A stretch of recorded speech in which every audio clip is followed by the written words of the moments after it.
Hello students, I am Hardik Sheta from Saraswat International Academy, Vapi. आज हम standard 11 subject physics chapter number 7 rotational motion को आगे बढ़ाएंगे। तो आज हमें पढ़ना है angular momentum in case of rotation about a fixed axis. Angular momentum in case of rotation about a fixed axis. ठीक है, तो उसके लिए सबसे पहले आपको ये डायग्राम कंसिडर करना है और यही डायग्राम आपको ड्रॉ भी करना है। ठीक है, तो देखो, सपोज एक सिस्टम है और सिस्टम के अंदर कई सारे पार्टिकल्स हैं, तो वो सिस्टम की एंगुलर मोमेंटम हम डिफाइन कैसे करते हैं। तो यहाँ पे लेते हैं angular momentum of system of particles. ठीक है, अच्छे से नोट्स बना लेना, क्योंकि ये टॉपिक फिर बाद में पढ़ने बैठोगे तो अच्छे से समझ में नहीं आएगा। तो यहाँ पे जो भी मैं लिख रहा हूँ अच्छे से पहले लिख लो, कॉपी कर लो। ठीक है, ये कैसे मिलेगी, तो L vector equal to summation of R I vector cross P I vector. अब P क्या है, P है हर एक पार्टिकल की लीनियर मोमेंटम। तो एंगुलर मोमेंटम और लीनियर मोमेंटम के बीच में ये रिलेशन है। सपोज n पार्टिकल है तो I इक्वल टू 1 से लेके आपको n तक एडिशन करना है, मतलब R1 cross P1 plus R2 cross P2 dash dash dash Rn cross Pn तक सभी का एडिशन करो तो सिस्टम की टोटल लीनियर मोमेंटम आपको मिल जाएगी। मतलब यहाँ पे लीनियर मोमेंटम है वो वेक्टर क्वांटिटी है जिसके पास मैग्नीट्यूड प्लस डायरेक्शन दोनों है। अब हम पूरे सिस्टम की बात नहीं करते हैं। फॉर अ टिपिकल पार्टिकल, कोई भी एक पार्टिकल हमने सिलेक्ट कर लिया, ठीक है, फॉर अ टिपिकल पार्टिकल। चलो एक ही पार्टिकल है तो उसके लिए तो L इक्वल टू क्या आएगा, R क्रॉस P। यहाँ पे तो एडिशन की ज़रूरत ही नहीं है। और ये L क्या है, स्मॉल l है angular momentum of a single particle. Okay, R क्या है, वो सिंगल पार्टिकल का position vector from reference point. Suppose हमारे पास ये पार्टिकल है, ऐसे गोल गोल घूम रहा है और हम उसको नोटिस कर रहे हैं यहाँ से, तो ये हमारे लिए हो गया रेफरेंस पॉइंट। और ये जो R वेक्टर है वो हो गया उसका पोजीशन वेक्टर। और P वेक्टर मतलब क्या, तो P मतलब मोमेंटम मतलब मास इनटू वेलोसिटी। तो P वेक्टर की डायरेक्शन क्या होगी, जो वेलोसिटी की डायरेक्शन होगी। और वेलोसिटी की डायरेक्शन देखो यहाँ पे पेज से अंदर की ओर जा रही है। अब पेज से अंदर की ओर जा रही है कैसे पता चलेगा, क्योंकि ये हॉरिजॉन्टल सर्कल में घूम रहा है। थोड़ा आपको 3D में इमेजिन करना पड़ेगा। तो यहाँ से पेज के अंदर गया, इधर से वापस पेज से बाहर निकला, वापस यहाँ पे पेज से अंदर गया। ओके, चलो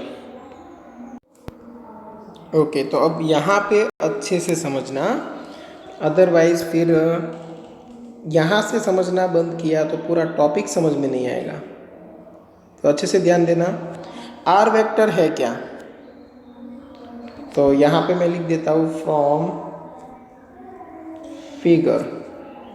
चलो आर वेक्टर है क्या, आर वेक्टर है ओपी वेक्टर। अच्छे से ध्यान लो, यहाँ पे देखो ओ से लेके पी तक का वेक्टर है वो क्या है, आर वेक्टर है। ओके, तो फिर मैं क्या, यहाँ से O से P जाने के लिए एक ही रास्ता है मेरे पास, बिल्कुल नहीं।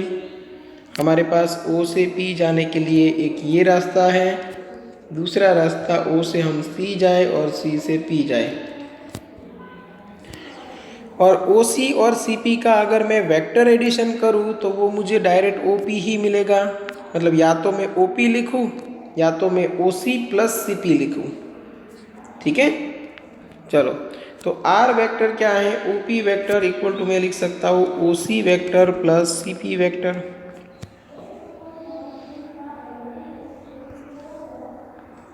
चलो and P vector equal to क्या है, मास इंटू वेलोसिटी वेक्टर।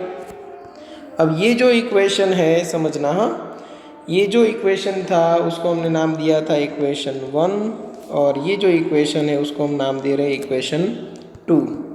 तो अभी ये जो वैल्यू है वो कहाँ पे रखेंगे, इक्वेशन 2 में। तो यहाँ पे मैं लिख देता हूँ फ्रॉम इक्वेशन 2। देखो इक्वेशन 2 में आर वेक्टर है उसकी जगह पे, तो यहाँ पे देखो L vector equal to R की जगह पे मुझे क्या लिखना है, O C plus C P. तो यहाँ पे मैं लिखने वाला हूँ O C vector plus C P vector, और उसकी क्रॉस प्रोडक्ट मुझे करनी है पी वेक्टर के साथ। पी मतलब मोमेंटम, मोमेंटम मतलब मास इंटू वेलोसिटी, मोमेंटम मतलब मास इंटू वेलोसिटी। चलो मास इंटू वेलोसिटी भी हम यहाँ पे रख देते हैं। ओके, तो इसका क्रॉस प्रोडक्ट इसके साथ, इसका क्रॉस प्रोडक्ट इसके साथ कर सकते हैं। तो हमने यहाँ पे बना दिए दो टर्म, एक O C cross M V और प्लस करके एक C P cross M V. अब देखो ये जो एल वेक्टर मिला उसको हम नाम दे देते इक्वेशन 3। बस अब पूरा खेल इसी में है कि इसके साथ क्या किया जाए, इसके साथ क्या किया जाए।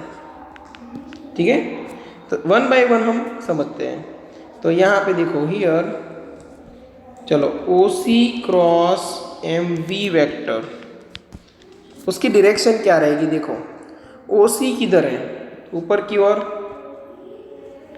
अच्छे से इमेजिन करना।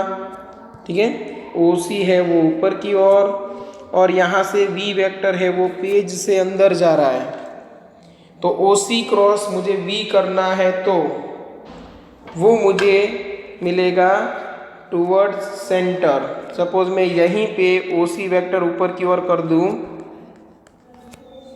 और जो वेलोसिटी वेक्टर है वो पेज से अंदर जाने दूं। आपको थोड़ा 3D में एज्यूम करना पड़ेगा, ओ सी वेक्टर अपवर्ड डायरेक्शन में और वेलोसिटी वेक्टर पेज की अंदर की ओर, और फिर आपको राइट हैंड रख के उंगलियां घुमानी है ओ सी से वी की ओर।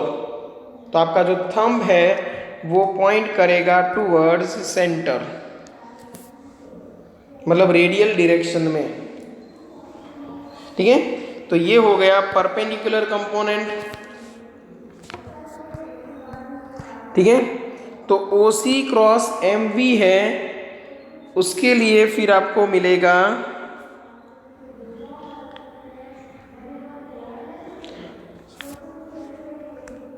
Is perpendicular to axis. Okay, and दूसरा कौन सा है हमारे पास, C P cross M V, C P vector cross M V vector. अब उसकी डायरेक्शन क्या मिलेगी सोचो, तो सी पी कहाँ पे है, तो सी पी देखो ध्यान से इस डायरेक्शन में जा रहा है, वेलोसिटी उस डायरेक्शन में जा रही है अंदर की ओर, और सी पी क्रॉस वी ऐसे उंगलियां घुमाओ आपको ऊपर की ओर थंब नजर आएगा, राइट हैंड थंब। तो मतलब ये जो वेक्टर है वो ये एक्सिस से पैरेलल बन गया। तो यहां पे लिख सकते हो here O C P cross M V is parallel to axis. मतलब हमें यहाँ पे दो कंपोनेंट मिले, एक परपेंडिकुलर टू एक्सिस, दूसरा पैरेलल टू एक्सिस। ठीक है, perpendicular to axis and parallel to axis. चलो, तो जो O C cross M V है, ठीक है, O C cross M V है, अब उसके साथ क्या किया जाए वो सोचना है। तो उसको हम अलग ले लेते हैं, और ये जो C P cross M V है उसको मैं नाम दे देता हूँ L Z. Hence L Z vector equal to मैं लिख सकता हूँ C P cross M V. क्यों? क्योंकि वो जेड डायरेक्शन में है। क्यों? क्योंकि एक्सिस भी जेड डायरेक्शन में थी। तो मैंने लिख दिया I Z equal to C P cross M V. अब C P cross M V मुझे करना है, तो ये सी पी है और ये एम वी है, तो ये परपेंडिकुलर डिस्टेंस हो गया। तो मैं यहाँ पे लगा देने वाला हूँ परपेंडिकुलर डिस्टेंस। ये सी पी का मैग्नीट्यूड हुआ, ये एम वी मोमेंटम का मैग्नीट्यूड हुआ, और डायरेक्शन के कैप। वी की जगह पे मैं आर ओमेगा लिख सकता हूँ।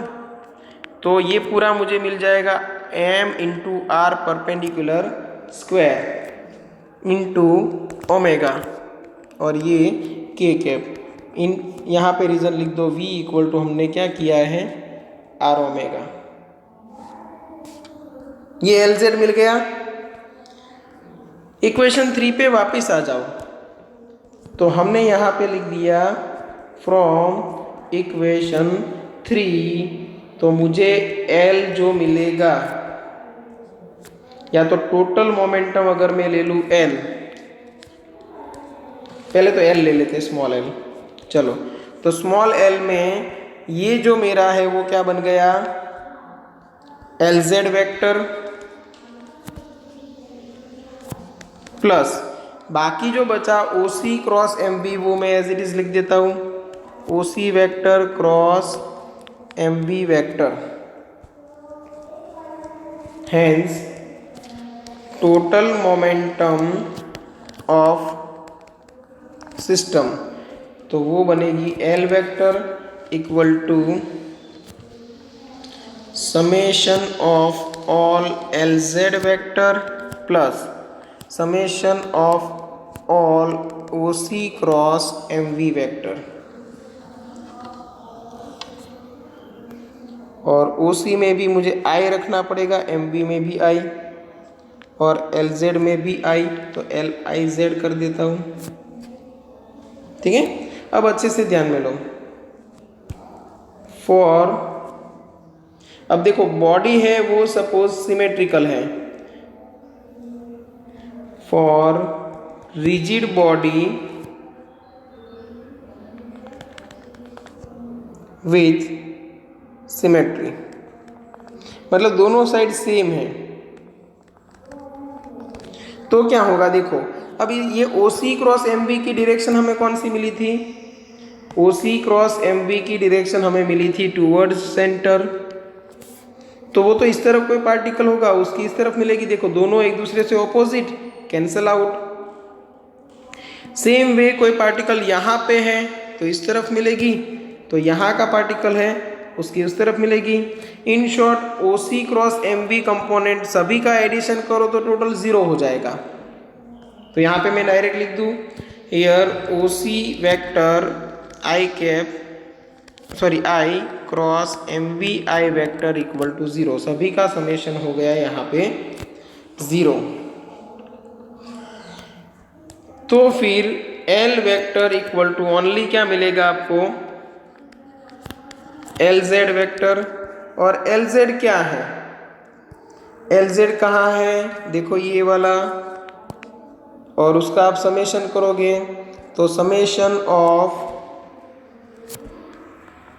M R I square into omega into K cap. अब summation of M R square मतलब क्या हो गया, moment of inertia I into omega into क्या बचेगा, के कैप। ठीक है,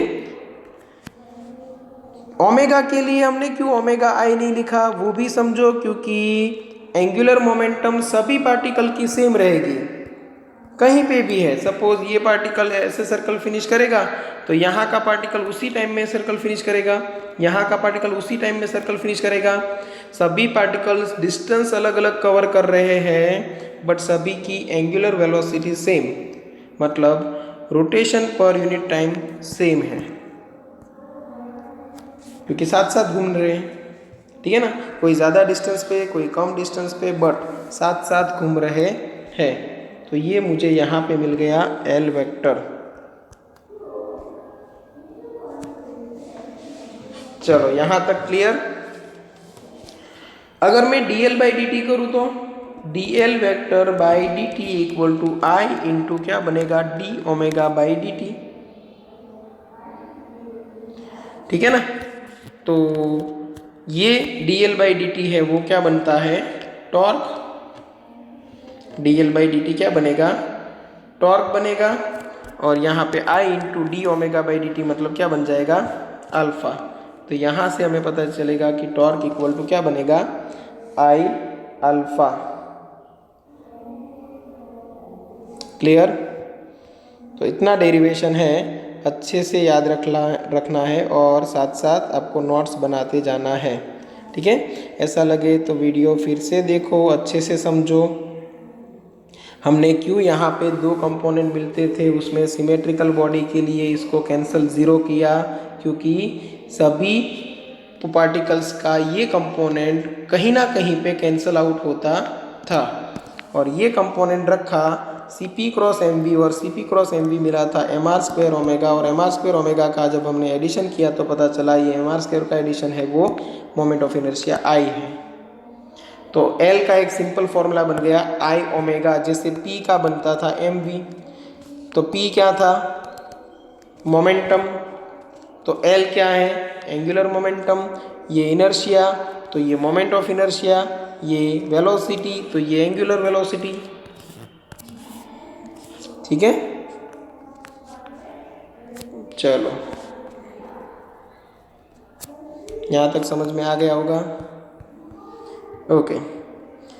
फिर एक टॉपिक है conservation of angular momentum. Conservation of angular momentum एकदम इजी है।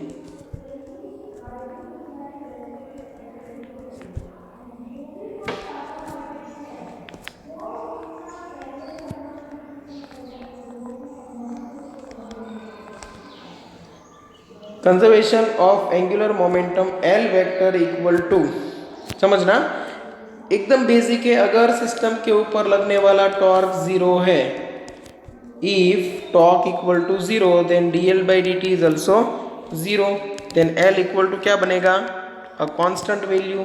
अब इसका मतलब क्या हुआ कि I ओमेगा क्या रहेगा, कांस्टेंट। तो अगर कोई सिस्टम के ऊपर कोई कोई टॉर्क नहीं लग रहा है और सिस्टम में इंटरनली ही चेंज हो रहा है, तो आप I1 omega 1 equal to I2 omega 2 लिख सकते हो। ये एट टाइम T1, ये एट टाइम T2। ठीक है। तो उसके लिए एक डेमोन्स्ट्रेशन दिया हुआ है कि कंजर्वेशन ऑफ एंगुलर मोमेंटम के लिए a girl sits on a swivel chair and stretches her arm, bring her arm closer to the body।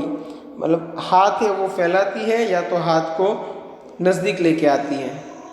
ठीक है। जब हाथ फैलाएगी तब रेडियस बढ़ेगी, रेडियस बढ़ेगी तो क्या होगा, देखो I इंटू ओमेगा तो कांस्टेंट। अब रेडियस इंक्रीज हुई तो I इंक्रीज हुआ तो ओमेगा डिक्रीज हो जाएगा। मतलब आप गोल गोल घूमने वाली चेयर के ऊपर बैठे हो और अपने हाथ फैलाओ तो चेयर का रोटेशन है वो स्लो हो जाएगा। और अगर आप हाथ अपने नज़दीक लेके आओ तो आपने रेडियस कम की है, मतलब मोमेंट ऑफ इनर्शिया भी कम हुआ है, तो एंगुलर वेलोसिटी इंक्रीज हो जाएगी। क्यों, जब ये डिक्रीज होता है तब इसको इंक्रीज होना ही पड़ेगा, क्योंकि कांस्टेंट वैल्यू है। कांस्टेंट तभी मेंटेन रहती है जब एक डिक्रीज हो तब दूसरा इंक्रीज हो जाए, है ना। तो यहाँ पे हाथ फैलाने के लिए या हाथ को नज़दीक लाने के लिए भी तो हमने फोर्स लगाया था, बट वो फोर्स या तो उसकी वजह से जो टॉर्क जनरेट होता है वो हम काउंट नहीं कर सकते, टॉर्क फिर भी रहेगा ज़ीरो। क्यों, क्योंकि वो जो भी टॉर्क था वो इंटरनल था। ठीक है ना। और हमने यहाँ पे बात की है इफ एन एक्सटर्नल फोर्स या तो an external torque acting on a rigid body is zero, then angular momentum of a body remain constant। तो यही स्टेटमेंट है कंजर्वेशन ऑफ एंगुलर मोमेंटम का। ठीक है।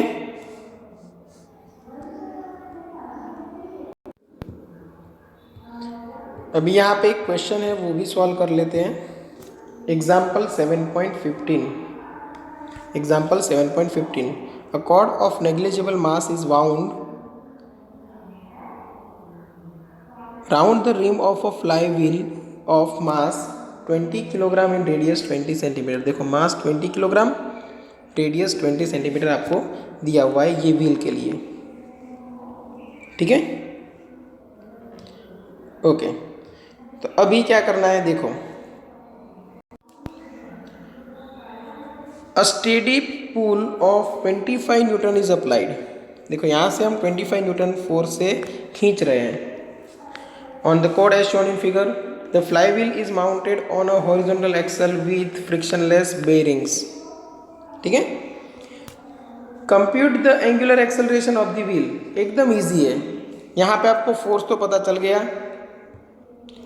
टॉर्क पता चल जाएगा, और टॉर्क की हेल्प से angular acceleration. Okay, find the work done by pull when 2 metre of cord is unbound. 2 metre जितना कॉर्ड अगर आप अनबाउंड कर रहे हो, मतलब खींच लेते हो, तब वर्क कितना हुआ। Find also the kinetic energy of wheel at this point. Assume that the wheel starts from rest. Compare answers to parts B and C. ठीक है, चलो ए से स्टार्ट करते हैं सॉल्यूशन। सबसे पहले ए में आपको बोला गया है कि एक्सेलरेशन फाइंड करना है, एंगुलर एक्सेलरेशन। एकदम इजी है। देखो टॉर्क इक्वल टू आपके पास फॉर्मूला कौन सा है, आई अल्फा। दूसरा फॉर्मूला क्या है, फोर्स इंटू परपेंडिकुलर डिस्टेंस। देखो ये फोर्स है, उसकी लाइन क्या है, ये है, और ये परपेंडिकुलर डिस्टेंस कितना है सेंटर से, तो रेडियस जितना, मतलब कैपिटल आर।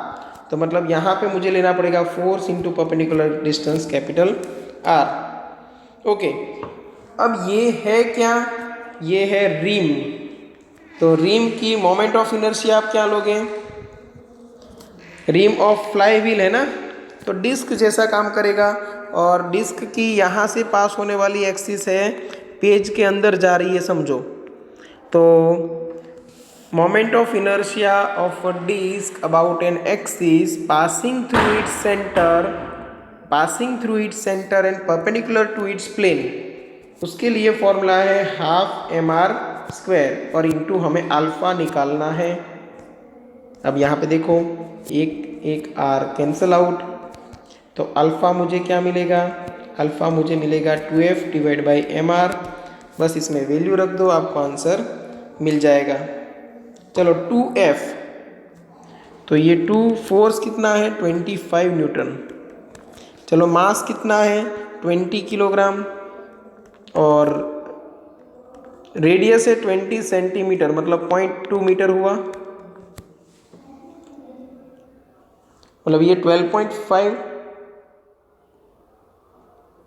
आई थिंक आएगा, 12.5 रेडियन पर सेकंड स्क्वायर। ओके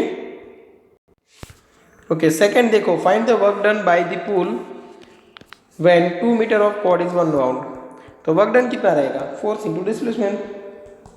तो work equal to force into displacement, suppose मैं ले लेता हूँ x, और दोनों एक ही डायरेक्शन में, तो cos 0 इक्वल टू 1। अब फोर्स है 25 और x आपको दिया हुआ है 2, तो ये हो गया 50 जूल। चलो ये b का सॉल्यूशन हो गया। अभी c में क्या पूछा है, देखो find also the kinetic energy of the wheel at this point, assume that the wheel starts from rest. अब काइनेटिक एनर्जी के लिए तो आपको क्या करना है, k equal to half I omega square. I तो पता है 1/2 mr², बट ओमेगा निकालना पड़ेगा, फाइनल वेलोसिटी। और दिया क्या हुआ है, तो जब 2 मीटर बाउंड अप हो जाए, अनबाउंड हो जाए, उस टाइम पे। ओके, अब 2 मीटर के लिए पहले तो एंगुलर डिस्प्लेसमेंट निकालना पड़ेगा।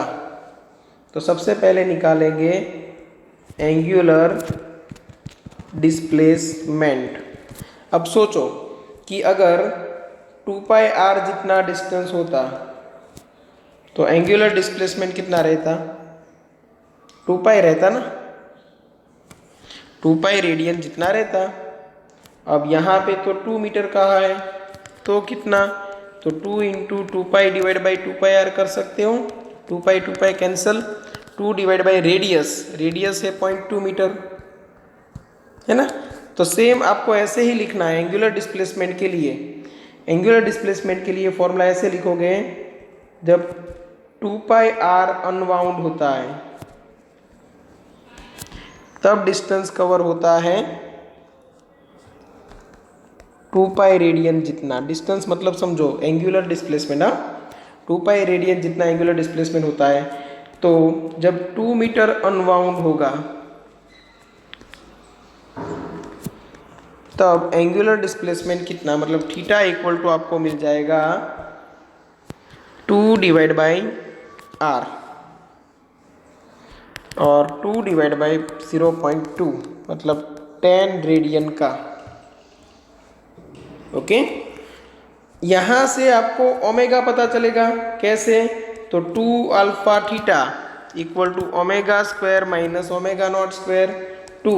अल्फा की वैल्यू मिली थी हमें 12.5, अल्फा की वैल्यू मिली थी 12.5 और ये थीटा, यहाँ पे ओमेगा स्क्वायर निकालना है और इनिशियली तो वो रेस्ट में था।